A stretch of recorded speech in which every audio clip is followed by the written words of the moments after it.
Selamat malam pemirsa, senang sekali saya Latif Sregar akan menemani Anda di acara One on One. 1 jam, 1 narasumber, 1000 inspirasi.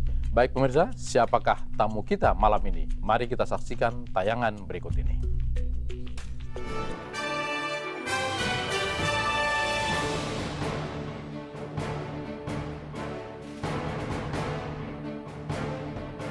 Tamu kita di One on One malam ini, Menteri Ketenagakerjaan Muhammad Hanif Dakiri. Pria kelahiran Jawa Tengah 6 Juni 1972 ini pernah belajar di SMA Al-Muayyad yang berada di lingkungan Pondok Pesantren Al-Muayyad Solo. Bersama dengan Khairul Huda, pendidikan tinggi ia tempuh di IAIN Wali Songo Semarang, Jawa Tengah tahun 1996 dan meraih gelar S1. Setelah lulus, ayah dari 3 orang anak ini pernah menempuh studi pendidikan S2 di Universitas Nasional dan lulus dari S2 Universitas Nasional jurusan Ilmu Politik. Suami dari Mak Rifa ini mulai aktif berorganisasi saat mahasiswa dengan menjadi ketua PMII Komisariat IAIN Salatiga pada kurun waktu 1991 hingga 1992. Sosoknya dikenal aktif dalam berbagai kegiatan keorganisasian. Di antaranya Ketua Pengurus Cabang Pergerakan Mahasiswa Islam Indonesia tahun 1994-1995, anggota Pleno, Koordinator Cabang Pergerakan Mahasiswa Islam Indonesia atau PKC PMII Jawa Tengah tahun 1995-96, hingga akhirnya secara resmi ia memasuki dunia politik dengan bergabung ke Partai Kebangkitan Bangsa sejak 1998. Putra dari Haji Zuhri Maksum dan Hajah Siti Hafso ini mengawali karirnya sebagai konsultan FNS Indonesia di tahun 1997 hingga 2002. Di tahun 2000, Hanif sempat menjabat sebagai Program Officer NDI Indonesia hingga tahun 2005. Di tahun 2006, Hanif menjabat sebagai staf khusus Menaker Trans. Berangkat dari pengalaman tersebutlah, Hanif dipercaya oleh Presiden Jokowi untuk menduduki posisi Menteri Ketenagakerjaan Kabinet Kerja 2014-2019.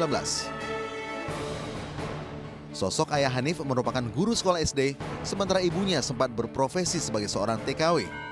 Memiliki 3 orang anak, 2 putri yaitu Nabila Setia Izati dan Namira Setia Izati, dan seorang putra yaitu Nailan Setia Izata. Dalam diri sosok Hanif mengalir darah seni yang cukup kuat. Hal ini terbukti lewat kegemarannya menciptakan beberapa lagu. Demikian sedikit rekam jejak Menteri Ketenagakerjaan. Tamu kita di One on One malam ini, Muhammad Hanif Dakiri.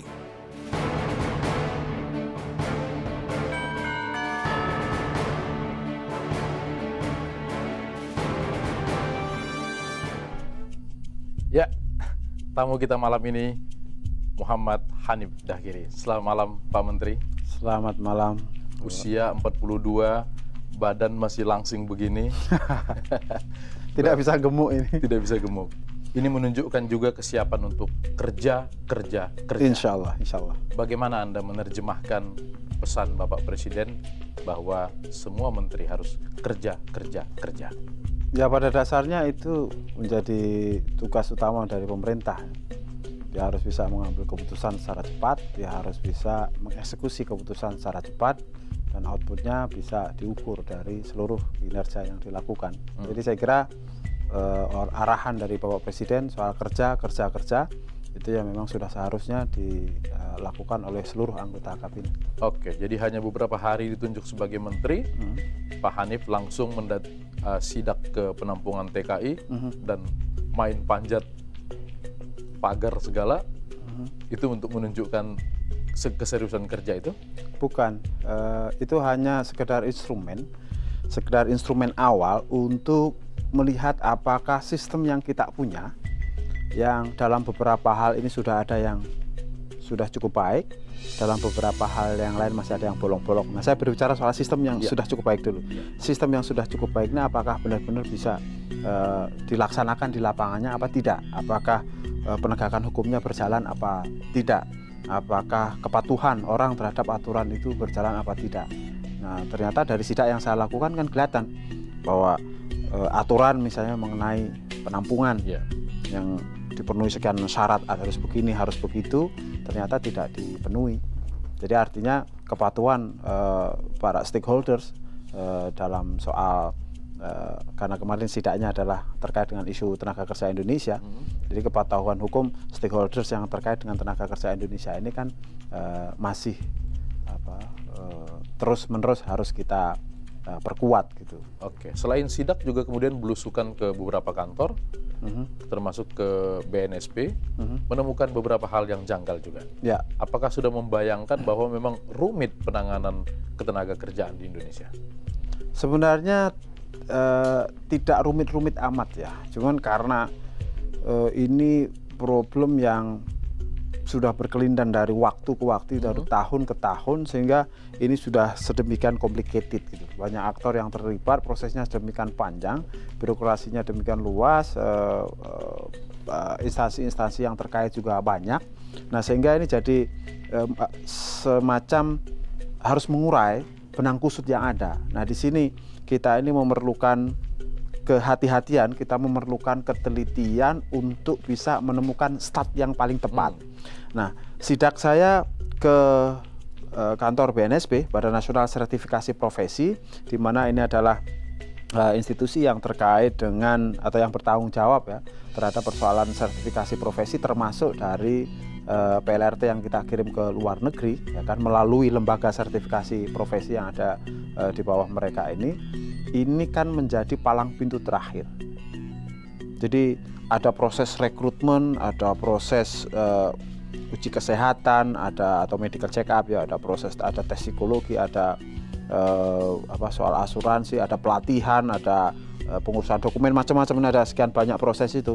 Tetapi ujung dari proses itu salah satu yang penting adalah soal uji kompetensi ini. Nah, karena uji kompetensi ini yang dilakukan oleh LSP ini kalau ini nggak kuat, yang diproses di sini secara tidak benar, ini bisa tembus. Jadi misalnya orang tidak dilatih, ya. Terus kemudian begitu diuji di sini lolos. Jadi filternya. Nah, filternya di sini.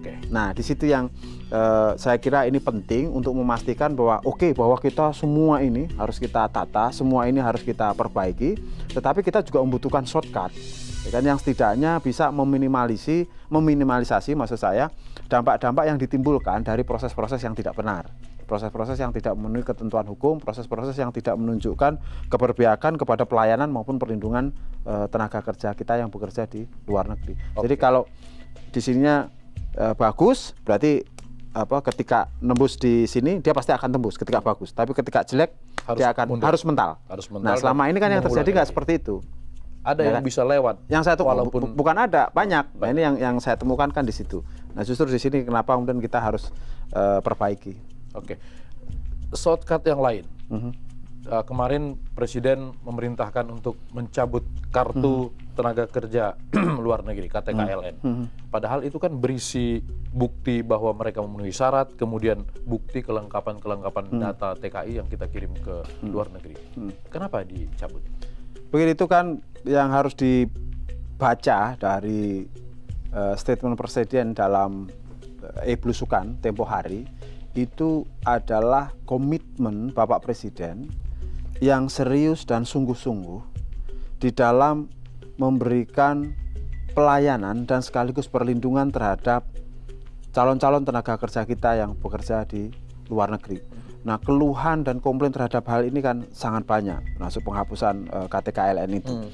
Nah, bahwa KTKLN itu berisi data, iya, tetapi data mengenai TKI itu selama ini kan ada di BNP 2 TKI. Nah, di BNP 2 TKI ini ada namanya Cisco KTKLN. Nah, Cisco KTKLN inilah dia semacam sistem komputerisasi dari seluruh pendataan yang dilakukan terhadap seorang calon TKI. Ada kalau nggak salah ada 48 item data TKI yang ada di sana, mulai dari dia ini namanya siapa, tempat tanggal lahirnya, terus kemudian orang tuanya, terus macam-macam lah, terus pelatihannya dia dapat di BLK mana, dia kalau diperiksa kesehatan diperiksanya di mana, dan seterusnya. Itu ada sekitar 48 item. Nah, itu master datanya itu ada di Cisco KTKLN. Jadi kalau ini katakanlah ini Cisco, ini Cisco-nya, kemudian ini kartunya. Jadi ketika kartu ini ditarik, itu datanya masih ada di Cisco, itu kan data kuncinya di sini. Nah, kalau kita lihat kemarin sebenarnya kartu itu ketika dibawa ke luar negeri dia juga harus dibaca karena harus ada card readernya kan. Nah, selama ini juga card reader ini nggak ada di negara-negara tujuan. Ya, misalnya di KBRI kita ambil contoh kan juga belum ada itu. Nah, sehingga ketika terjadi masalah, nah itu juga nggak secara otomatis kemudian langsung gesek baca ketahuan. Tetap aja kemudian harus berurusan dengan Cisco dengan master data ini.